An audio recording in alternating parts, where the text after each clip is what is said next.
Hello viewers, কেমন আছেন সবাই? আশা করি ভালো আছেন। ইতিপূর্বে আমরা ক্যান্ডেলস্টিক সম্পর্কে জেনেছি। আজকে কোন কোন ক্যান্ডেলস্টিকগুলো খুব ইম্পর্ট্যান্ট ক্যান্ডেলস্টিক সেই সম্পর্কে আমরা জানব। সো আমরা অনেক ধরনের ক্যান্ডেলস্টিক মার্কেটে পাবো, বিভিন্ন সাইজের বিভিন্ন শেপের ক্যান্ডেলস্টিক। সো কোন ক্যান্ডেলস্টিকগুলো নিয়ে আমরা কাজ করব এটা আজকে আমি দেখাই দিব এখানে। সো আমরা প্রথমে যদি বুলিশ ক্যান্ডেলস্টিকগুলোর কথা চিন্তা করি, বুলিশ ক্যান্ডেলস্টিকের মধ্যে প্রথম যে ক্যান্ডেলস্টিকটা এটা হচ্ছে এই হ্যামার ক্যান্ডেলস্টিকটা আমরা নিব। এটা হচ্ছে একটা ইম্পর্টেন্ট ক্যান্ডেলস্টিক। সো এটাকে হ্যামার কেন বলা হচ্ছে? এটাকে হ্যামার বলা হচ্ছে তার কারণ হচ্ছে এটা দেখতে হাতুড়ির মতো, এজন্য আমরা এই ক্যান্ডেলস্টিকটাকে হ্যামার ক্যান্ডেলস্টিক বলবো এবং এই ক্যান্ডেলস্টিকটা একটা ইম্পর্টেন্ট ক্যান্ডেলস্টিক। সো এটা আমরা নিব এবং এটার মতোই দেখতে, যেটার আপারে একটা উইক্স আছে, রিজেকশন আছে। এই এই এই অংশটাকে এখান থেকে এই অংশটাকে বলা হয় বডি এবং এইখান থেকে এই অংশটাকে বলা হয় শ্যাডো বা উইক্স। সো এটার আপারে শ্যাডো থাকতে পারে বা আপারে উইক্স থাকতে পারে। এই দুই শেপের আমরা bullish candlestick, bullish hammer candlestick আমরা মার্কেটে পাবো। এই দুইটাই খুব ইম্পর্টেন্ট ক্যান্ডেলস্টিক। সো এটাকে স্পিনিং টপ ক্যান্ডেলস্টিক বলা হয়, অনেকটা লাটিমের মতো দেখতে, স্পিনিং টপ ক্যান্ডেলস্টিক। সো এই ক্যান্ডেলস্টিকটা আমরা ইম্পর্টেন্ট ক্যান্ডেলস্টিক হিসেবে নিব মার্কেটে। আচ্ছা, এখন এই স্পিনিং টপ ক্যান্ডেলস্টিকের ফরমেশন এবং এই হ্যামার ক্যান্ডেলস্টিকের ফরমেশন অবশ্যই এরকম হবে যে এই বডির তুলনায় এই শ্যাডোটা ডাবল হবে, এই বডির তুলনায় এই শ্যাডোটা ডাবল হবে, উইক্সটা ডাবল হবে। এবং এখানেও এই বডির তুলনায় এই আপার উইক্স এবং লোয়ার উইক্সটা ডাবল হবে। আপার উইক্সটাও ডাবল হবে বডির তুলনায় এবং লোয়ার উইক্সটাও ডাবল হবে।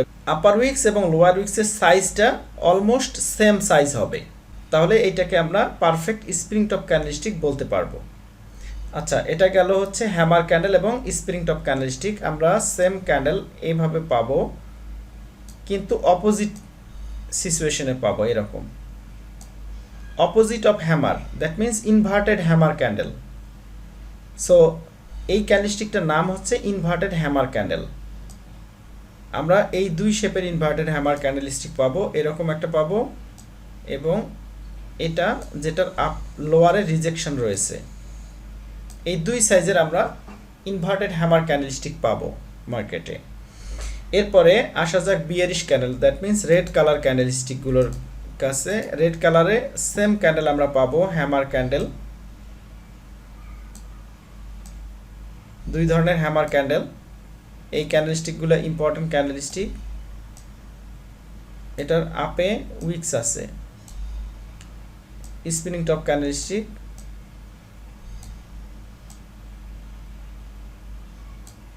এবং ইনভার্টেড হ্যামার ক্যান্ডেলস্টিক।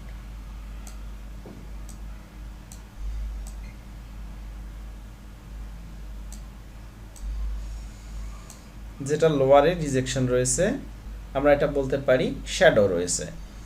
সো এইটা হচ্ছে ইম্পর্টেন্ট ক্যান্ডেলস্টিকের সেলার্সের দিক থেকে। এটা বায়ার্সের দিক থেকে আরও কিছু ক্যান্ডেলস্টিক পাবো। এই ক্যান্ডেলস্টিকগুলোকে বলা হয় দোজি ক্যান্ডেল। দোজি ক্যান্ডেলস্টিকের মূলত তেমন কোনো কালার হয় না, এটা অনেকটা অ্যাশ কালারের মতো হয়। ওকে, আমি এখানে ড্র করতেছি। এই ধরনের ক্যান্ডেল পাবো মার্কেটে এবং আমরা বিভিন্ন সাইজের দোজি পাবো। এটাকে একটা তারার মতো দেখতে, এজন্য এটাকে বলা হয় দোজি স্টার।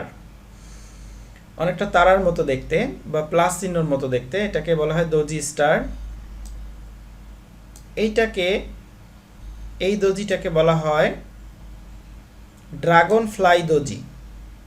এটা অনেকটা দেখতে ঘাস ফড়িংয়ের মতো দেখা যাচ্ছে, যে ঘাস ফড়িংয়ের মতো উঠতেছে, এজন্য এটাকে ড্রাগন ফ্লাই দোজি বলা হয়।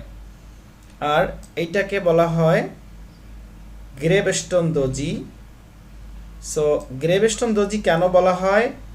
কেননা এটা হচ্ছে অনেকটাই কবরের, মুসলিম যারা আছেন তাদের কবরের পাশে এরকম একটা করে বাঁধানো থাকে এবং এখানে এই ধরনের একটা বিষয় থাকে, এই রকম একটা বাঁধানো জিনিস থাকে এবং এখানে বিভিন্ন ধরনের তার নাম খোদাই করা থাকে, যেমন হচ্ছে হাজি অমুক বিভিন্ন ধরনের নাম থাকে এবং এখানে থাকে হচ্ছে যে বিভিন্ন তার পরিচয় লেখা থাকে, কত সালে জন্মগ্রহণ করেছেন, কত সালে মৃত্যুবরণ করেছেন। সো এই ইনফরমেশনগুলো এখানে লেখা থাকে। এটা অনেকটা এরকম এই দেখতে, এটা হচ্ছে উপরের ওই পাথরটার মতো দেখা যাচ্ছে, অথবা আমরা এটাকে বলতে পারি যে কবর বাঁধানোর সময় উপরে যে লম্বা করে এরকম একটা জিনিস দেয়া থাকে, এটা হচ্ছে যে ইট এবং ইট পাথর দিয়ে তৈরি করা হয় সাধারণত। সো এই জিনিসটাই হচ্ছে এটার মতো দেখতে, এজন্য এটাকে নাম হচ্ছে গ্রেভ স্টোন। গ্রেভ মানে কবর, গ্রেভ স্টোন, স্টোন মানে পাথর, গ্রেভ স্টোন দজি, অনেকটা ওই রকম দেখতে, তাই এটার নামকরণ করা হয়েছে এরকম। আমাদের এই দুইটা দজি কনফিউজড হয়ে যায় যে কোন দজিটা কি নাম। সো যে দজিটা ঘাস ফড়িংয়ের মতো দেখা যাচ্ছে যে উঠতেছে, এটাকে বলা হয় ড্রাগন ফ্লাই দজি, আর এইটা হচ্ছে গ্রেভস্টোন দজি।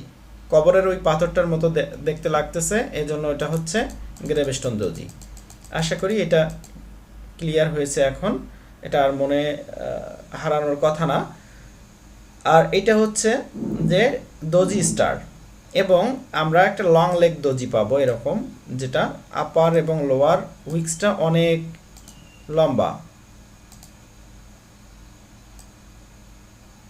এই ধরনের, এটা একটা লং লেগ দজি বলা হয়, লেগটা অনেকটাই লম্বা, এজন্য এটার নাম লং লেগ দজি। সো এই দজিগুলা ইম্পর্টেন্ট, এই ক্যান্ডেলস্টিক এগুলো হচ্ছে আমাদের ক্যান্ডেলস্টিক, এই ক্যান্ডেলস্টিকগুলোকে বলা হয় দজি ক্যান্ডেলস্টিক, দজি।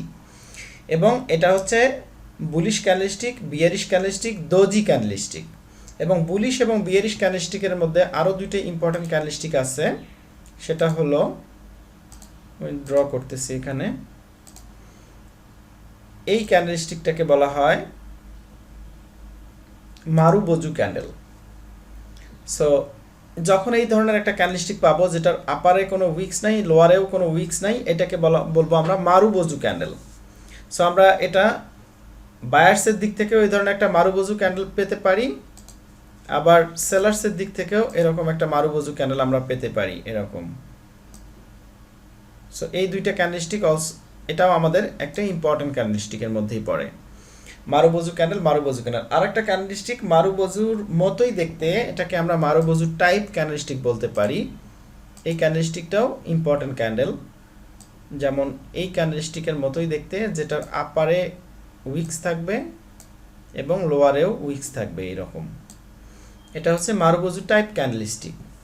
এবং এখানে আমরা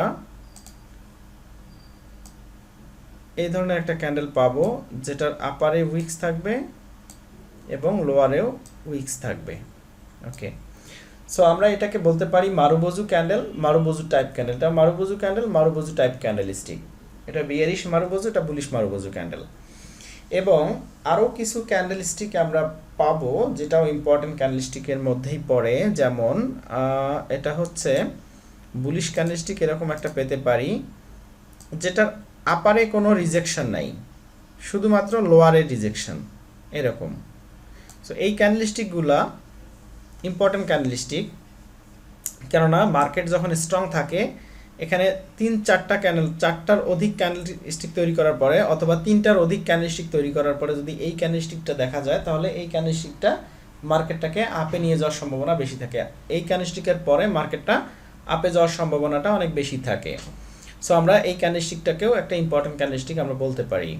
এই ধরনের ক্যান্ডেলস্টিকগুলো হচ্ছে ইম্পর্টেন্ট ক্যান্ডেলস্টিক। সো প্রত্যেকটা ক্যান্ডেলস্টিক ইম্পর্টেন্ট ক্যান্ডেলস্টিক, এবং প্রত্যেকটা ক্যান্ডেলস্টিকের সাইকোলজি আছে, কোথায় কি ধরনের রিয়াক্ট করে এই ক্যান্ডেলস্টিকগুলা, এটা সাপোর্টে গেলে কি ধরনের আচরণ করতে পারে, রেজিস্ট্যান্সে গেলে কি ধরনের আচরণ করতে পারে, যেখানে কোনো সাপোর্ট রেজিস্ট্যান্স থাকবে না সেখানে কি ধরনের আচরণ করতে পারে, এই সম্পর্কে বিস্তারিত আলোচনা করব।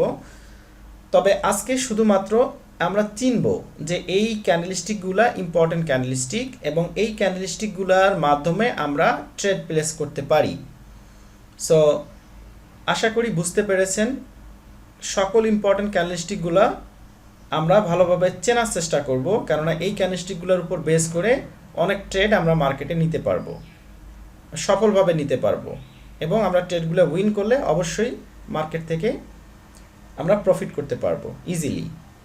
সো আশা করি এই ক্যান্ডেলস্টিকগুলো সম্পর্কে বুঝে গেছেন এবং এই ক্যান্ডেলস্টিকগুলো সম্পর্কে একটু ভালো ধারণা পেয়েছেন। এগুলা মনে রাখতে হবে যে কোন ক্যান্ডেলস্টিকের নাম কি এবং কোন ক্যান্ডেলস্টিকগুলা ইম্পর্টেন্ট ক্যান্ডেলস্টিক।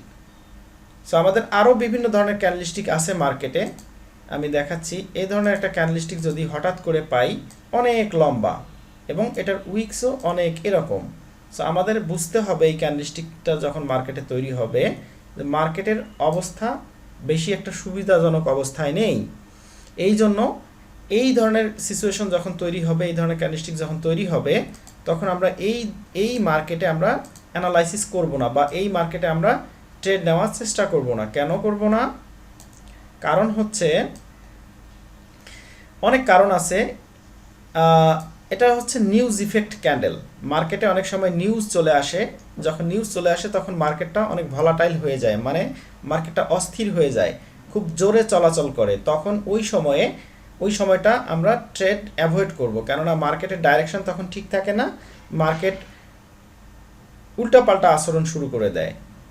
এই সময় এই জন্য আমরা এই সময় আমরা ট্রেড করব না বা মার্কেটে কোনো অ্যানালাইসিস করব না।